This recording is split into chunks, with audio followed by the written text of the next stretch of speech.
So the big beautiful bill has officially passed through Congress, through the executive. It is signed into law. Now, what is the big beautiful bill? What actually is this bill that Donald Trump has signed into law? Why is he bragging about it so much? What does it do? What does it contain? What does it cut? What does it add? So many questions surrounding it. So I took the time to look into it and look at the main things this bill does. Now, it is a huge bill. It's like 900 pages long. So I will not be covering literally everything because some stuff is super small and some of the nitty-gritty details don't really matter. But the main big topics and some of the smaller topics I will be discussing in this video, and then I will be grading this bill from an A to an F. And I feel like most of you will probably be able to predict what grade I'm gonna give this bill, because it's dog shit. So one of the first things we will look at is military spending. We are spending more on the military because, yes, our budget needs that. But the funny part is, we aren't helping the veterans, we aren't actually helping the members of the military because we're cutting their SNAP benefits, which is, food assistance, and other welfare programs for veterans and current soldiers and military families. So that's great. Good job, guys. You really pro-veteran move right there. Anyways, to move on to more stuff that was added. Programs that got more funding include Homeland Security and ICE, of course. In total, ICE and Homeland Security got $121.5 billion.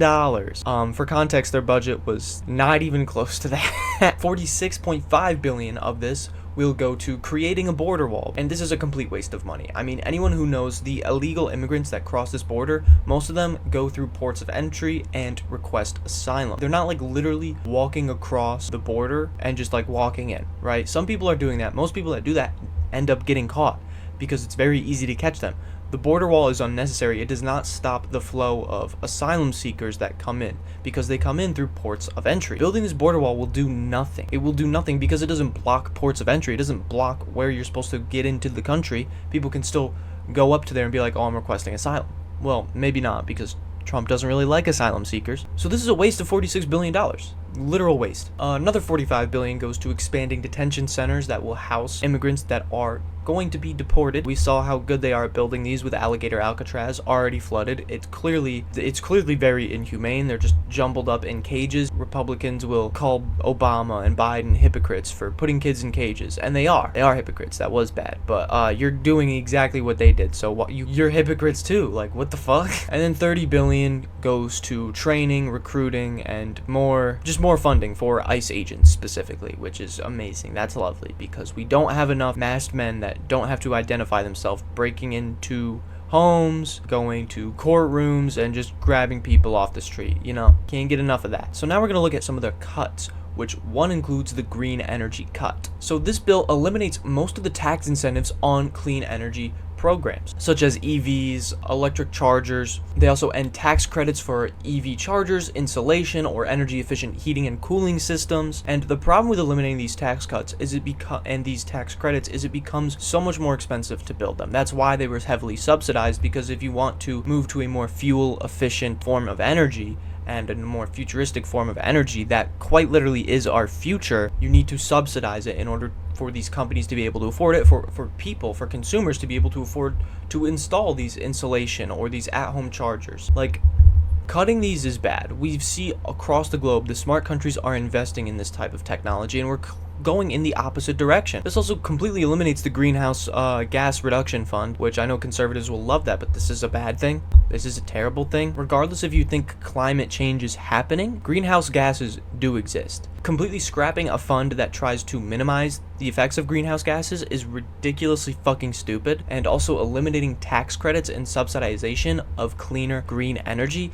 is also very fucking stupid, because this is our future. Look at China. They are not doing this. They are doing the complete opposite. They are investing in this technology. They are investing in solar energy. They are investing in nuclear energy, and we are doing the complete opposite of that. And federal student loan assistance. This is crazy. They completely eliminate the Grad Plus loans for graduate students. So an entire student loan program for graduate students has been eliminated. They cap other graduate loans. They really target graduate school loans here. It's diabolical. And it's very ironic. Conservatives are the ones saying college is a scam and you shouldn't go to college unless you want to be a lawyer or doctor or an engineer. But every lawyer and doctor has to go to graduate school, and a lot of engineers do too. But what they are doing is capping graduate school loans at $20,000 per year, or $100,000 for the total time you're in graduate school. That is not enough. That is not enough money in loans. Graduate school is so expensive. Professional loans, they have an exception for professional loans. If you're going to med school, if you're going to law school, they will cap it at $50,000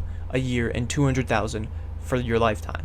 That's still not enough. Do you know what the average tuition at law school is? It's $50,000, and it's continuously going up. So this cap isn't going to cover the full cost of law school. All this does is give us a shortage of lawyers and doctors. This could literally cause a shortage of doctors. Our healthcare is already cooked. We're already cutting Medicaid, which I'll get into in a second. Now we risk a shortage of doctors. There are state loans. There are bank loans. Like, it's not the end of the world, but this is a big problem that will disincentivize people from being doctors, lawyers, which are apparently the only good fields for college students according to conservatives. So it's just, college is a scam, but let's not try to solve this issue by making it more affordable. It's fucking, what are we talking about? Now we get into the Medicaid cuts. They implemented a new work requirement for people on Medicaid that requires all people that are able-bodied from the age of 19 to 64 to work at least 20 hours a week or 80 hours a month. And there's a couple problems with this fucking work requirement. One, their argument is, oh, well, if you're able to work, you shouldn't just be mooching off the government. You should be working for this. You should be working for healthcare. Nobody should have to work for healthcare. What are we talking about? Healthcare is something everybody deserves. The idea that if someone's lazy, they don't deserve to go to the doctor or become healthier if they're sick is so stupid. What the fuck? And beyond that, let's look at some numbers of people working on Medicaid. Nearly 64% of recipients of Medicaid work. 29% do not work due to illness or taking care of the home or full-time schooling.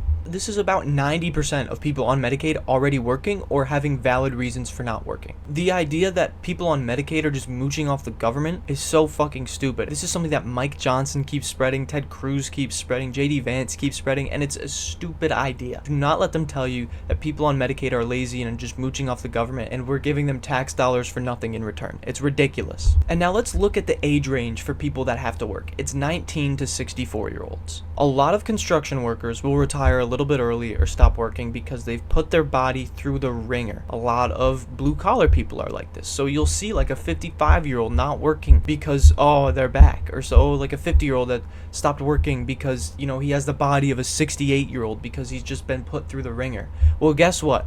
You have to go back to work if you want your fucking healthcare. Most older people choose not to work due to being older and the stress on the body, and now they're required to work. And you can see this because people aged 55 to 64 on Medicare, only 48% of them work. Why do you think that is? Do you think it's because they're lazy and they just want to mooch off the government? No, you fucking idiot. No. It's because they've destroyed their body. They're old. They just want to rest. Give them their fucking healthcare, man. Why the hell can't they have their healthcare? Another thing is paperwork. This work requirement also requires states to check every 6 months to make sure that Medicaid recipients are still eligible. Now, before this work requirement, they had to check every year. And I know this seems a little silly, and I agree it is a little dumb, but it's been proven time and time again that more and more paperwork requirements increases the likelihood someone who is eligible for this program does not get access to it. The stress of all the paperwork gets too much for them, or they're too busy, they don't have time to fill out all the paperwork, and I get it. That's a really weird thing to just, oh yeah, I don't have my health insurance because I'm too lazy with the paperwork, or it's too much effort to do all the paperwork. And I do sympathize with the point that is like, that's a really ridiculous reason why you're not on Medicaid, but the reality is, regardless, it's still a reason a lot of people don't have access to Medicaid. And they deserve access to Medicaid, even if they are too lazy to fill out some paperwork or something. So adding eligibility requirements to be checked twice every year instead of once every year will cut some more people out of Medicaid. And other right-wingers will tell you, oh, we're kicking illegal immigrants off of Medicaid. Don't let them lie to you. Illegal immigrants do not get access to federally funded Medicaid programs. Sure, some states like California do offer a form of subsidized health insurance for undocumented migrants, but there's no federal access given to these immigrants. No illegal immigrants are being kicked off Medicaid with these work requirements because they weren't on Medicaid in the first place. They are cutting hardworking American citizens off from their fucking healthcare. This cuts about $1 trillion in dollars, which isn't even enough to fund the tax cuts that Trump also added in, but we'll get to that soon. So now we are looking at SNAP cuts. SNAP is the federal food assistance program. It's food stamps. If you need more in-depth analysis into what that is, just Google it, man. It's not what we're here for. And they extended a work requirement and added more onto it. Now, before there was a work requirement on SNAP, which required 18 to 54-year-olds to be in the workforce, but they've extended it to 18 to 64-year-olds, which, just like Medicaid, will cause a lot of older folks that retired early to be forced back into the workforce, even if the toll and stress they've put their body through is just too much. And again, they also need to work for 80 hours a month. And now, parents with children over 14 also have to work. So leaving their child alone for longer is not the best. And I know what you are thinking. Oh, well, they're 14 and up. They can handle being on their own. And yes, to a certain degree they can, but people on food stamps are poor. What do poor kids do? Especially when they're out of sight from their parents. Do you think they don't get into trouble? This is how kids go down a bad path. Do you not understand that? This is not a beneficial thing to the kids. Putting their parents to work, leaving them on their own, poverty-stricken streets. Great, guys. Lovely idea here, man. All non-citizens have their eligibility cut, so not just undocumented migrants, all non-citizens have their eligibility completely wiped off the earth. Another thing these SNAP cuts do is it shifts a bunch more of the cost to actually fund SNAP onto the states and off of the federal government. So what this does is it's going to hurt poorer states. You can look at the numbers yourself. A lot of poorer states like Mississippi, Alabama have more people on SNAP using these benefits. And now these poorer states have to be the ones funding a majority of the cost because the federal government's like, nah, that's on you. So this is going to hurt and make these states bleed. They might not be able to afford all of this. They might have to restrict eligibility because of this, or just cut the amount of food stamps you get every month, every week because of these cuts. This is just gonna hurt more people, guys. And this cuts around $290 or $300 billion. And now we look at tax cuts, the biggest thing that this bill has, right? The thing that everyone's talking about. It extends the 2017 tax cuts, which I want to make a video on why tax cuts are bad, so I will, but this is not good. More tax cuts that will go majority of the time to the wealthy. They will continue to increase wealth inequality while the middle class and the poor class continue to bleed and die. Now, something funny is the child tax credit. They extend the child tax credit to $2,200, which before this, it was $2,000. And after 2026, they do add an inflation adjustment to it. So every year it will go up a little bit to coincide with inflation, but that won't be significant. It won't be more money, it'll just be the same amount of money, inflation adjusted. For context, the child tax credit during COVID was $3,600, and a large vast of children in poverty got out of poverty because of it. So great, we're not even going to extend the child tax credit back to the COVID numbers. It's going up $200, which, I mean, an increase is better than no increase. I'll give the Republicans that, but this is barely an increase. It's $200 fucking dollars. And for the Social Security tax, this is something that Trump promised, none of your Social Security would be taxed. He lied a little bit. Instead, they expanded the tax credit for Social Security. They did not completely eliminate it. You get a $6,000 tax deduction on Social Security for older Americans that earn no more than $75,000 a year. So after your $6,000th dollar of Social Security, it's being taxed again. And if you make over $75,000, it's not. It all of it is taxed, which I do actually agree with that part. If you're making more than $80,000 a year, you can afford to have your fucking Social Security taxed, dude. And it's gonna get taxed, and that rightfully so. So I'll give Trump some points on that. They also increased SALT deductions. Now, what SALT deductions do? It allows state and local taxes to be deducted from federal income tax. So if you have a lot of state and local taxes, you can deduct those from your federal income taxes, so you don't have to pay more in federal income tax. And what this bill does is it raises the SALT deduction from $10,000 to $40,000, but after 5 years it goes back down to $10,000. So just cutting more revenue from the IRS. And then we have no tax on tips and overtime. This allows individuals to deduct certain amount of tip wages and overtime from their taxes. The bill has a gradual phasing out of those benefits based on annual income. If you make over $150,000, the overtime tax goes away. You have to pay taxes on it. Same with the tip tax.